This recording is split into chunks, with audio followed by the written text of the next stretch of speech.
এরকম একটা ঘটনা ঘটেছিল 2012 সালে। আমি তখন এই চকরিয়াতে ছিলাম, এই ফাঁসিয়াখালী ক্যাম্প। এই চকরিয়ার সাথে আমার অনেক স্মৃতি আছে।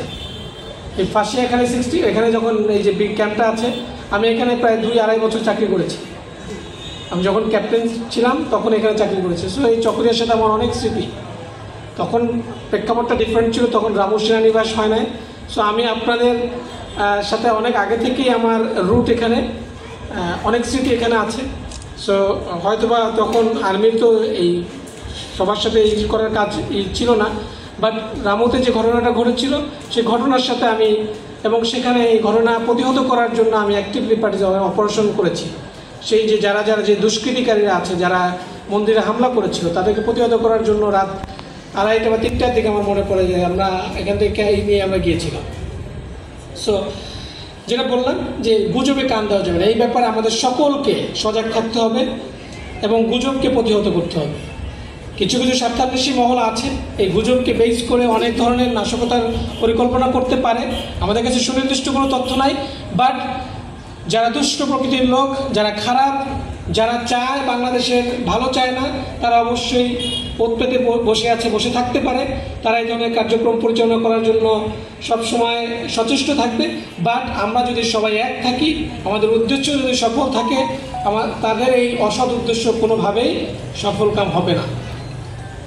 আমরা আইনশৃঙ্খলা বাহিনী, এখানে বাংলাদেশ সেনাবাহিনী, আপনারা জানেন যে বাংলাদেশ সেনাবাহিনী, পুলিশ, র্যাব, আমরা আছি এখানে। বিজিবির সদস্যরা এখানে দায়িত্ব পালন করছে। দায়িত্ব পালন করার উদ্দেশ্য, সবাই আমরা মাঠে আছি, একটাই উদ্দেশ্য, যেন সঠিকভাবে সুন্দরভাবে আমাদের আইন শৃঙ্খলা যেন সঠিক থাকে, কোনো অরাজক পরিস্থিতি যেন সৃষ্টি না হয়, সে লক্ষ্যে আমরা কাজ করে যাচ্ছি। তো এটার ব্যাপারে আপনাদেরও সহযোগিতা দরকার, যেটা আমি অলরেডি বললাম যে গুজব এবং কোনো প্রোপাগান্ডাকে কান দেওয়া যাবে না। সো যদি কোনো ইনফরমেশন থাকে আমাদেরকে জানান, আইনশৃঙ্খলা বাহিনীর সদস্যকে জানান। এখানে আর্মির ক্যাম্প আছে, আমাদের কন্ট্যাক্ট নাম্বার আপনাদেরকে দিয়ে যাচ্ছি। আমাদের বিভিন্ন সময় আমি টহল কার্যক্রম পরিচালনা করতে বলেছি। প্রত্যেকটা মন্দিরে আমি যেতে পেরেছি। প্রতিদিন না পারলেও আমাদের রিসোর্সের লিমিটেশন আছে। আমি বলেছি যে অ্যাটলিস্ট অল্টারনেটিভ ডেতে আজকে না পারলে কালকে যেন যায়, কারণ 47টা মন্দির, বিশাল এরিয়া, আমার সেই কক্সবাজার থেকে এসে আমার দায়িত্ব পালন করতে হয়। এবং আমি বলেছি যদি না পারে অ্যাটলিস্ট এখানে যারা মণ্ডপের যে কমিটির সদস্য আছে, সভাপতি আছে, তাদের সাথে যেন ফোনে যোগাযোগ করেও এটাই করা হয়। তো এইভাবে করে আমরা আপনাদের নিরাপত্তা নিশ্চিত করার জন্য আমরা সর্বদা কাজ করে যাচ্ছি এবং এটা কন্টিনিউ হবে। তারপরে যদি আপনারা কোনো জায়গা থেকে কোনো থ্রেট বা কোনো ধরনের আশঙ্কার সম্মুখীন হন যে আমাদের এই ধরনের প্রবলেম হতে পারে, আপনারা আমাদেরকে সাথে সাথে জানাবেন। আমরা এটার আমাদের সামর্থ্য অনুযায়ী, আমাদের রিসোর্স ক্যাপাবিলিটি অনুযায়ী আমরা আপনাদের সহযোগিতা আমরা এগিয়ে আসবেন ইনশাআল্লাহ।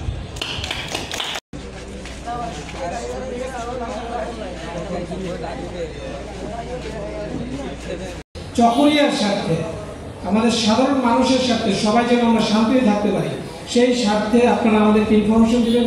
অবশ্যই সেই ইনফরমেশনের ভিত্তিতে র্যাব অভিযান পরিচালনা করবে। অস্ত্রধারী বিভিন্ন গ্রুপ আছে, এখানে ডাকাত দলের সদস্য আছে, এখানে ঘের দখলকে কেন্দ্র করে বিভিন্ন ধরনের সমস্যা হচ্ছে, মানে ঘের দখলকে কেন্দ্র করে বিভিন্ন অস্ত্রধারী সংগঠন তৈরি হয়ে